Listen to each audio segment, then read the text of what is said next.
यह कहानी एक छोटे से गांव की है, जहां एक बड़ी और सुनसान हवेली खड़ी थी। गांव वाले कहते थे कि उस हवेली में रात को अभी अजीब अजीब आवाज़ें आती थीं और कोई भी व्यक्ति वहां जाने की हिम्मत नहीं करता था।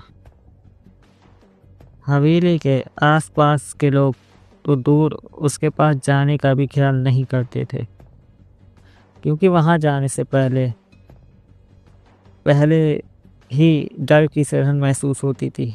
लेकिन एक युवक ने फैसला किया कि वह इस रहस्य का पता लगाएगा। उसने ठान लिया कि वह हवेली में रात बिताएगा और देखेगा कि आखिर वहाँ होता क्या है। रात का समय था जब वह हवेली की ओर बढ़ा। जैसे ही उसने हवेली में कदम रखा, एक ठंडी हवा का झोंका महसूस हुआ, जो उसकी रूह को कपा देने के लिए काफ़ी था। फिर अचानक उसे किसी के फुसफुसाने की आवाज़ सुनाई दी, लेकिन वह डर की बजाय आवाज़ की ओर बढ़ता गया। वह धीरे धीरे हवेली के भीतर एक कमरे में पहुंचा, जहां एक बूढ़ी महिला खड़ी थी। उसकी आंखों में अजीब सी चमक थी और वह उसे घूरते हुए बोली, तुमने यहाँ क्या किया? युवक घबराया हुआ था। उसका दिल तेजी से धड़क रहा था। वह कांपते हुए कुछ भी नहीं बोल सका और बिना समय गंवाए हवेली से बाहर दौड़ा।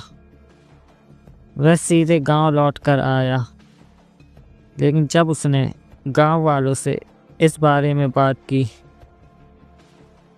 तो उन्होंने बताया कि वह बूढ़ी महिला सालों पहले हवेली में मारी गई थी और अब उसकी आत्मा वहां भटकती रहती है, हर उस व्यक्ति को डराती है जो हवेली के पास जाने की कोशिश करता है। अब वह युवक भी इस रहस्य को समझ चुका था और उसे एहसास हुआ कि कुछ रहस्यों को जानने की कीमत बहुत अधिक हो सकती है।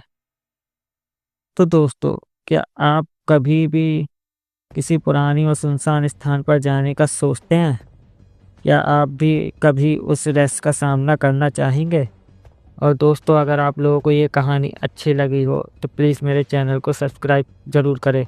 और आपके पास भी अगर कोई सच्ची घटना या किस्सा या कुछ हो तो आप उसे मुझे मेरे इंस्टाग्राम पे भेज सकते हैं। मैं लिंक नीचे डिस्क्रिप्शन में दे दूँगा। मैं उसका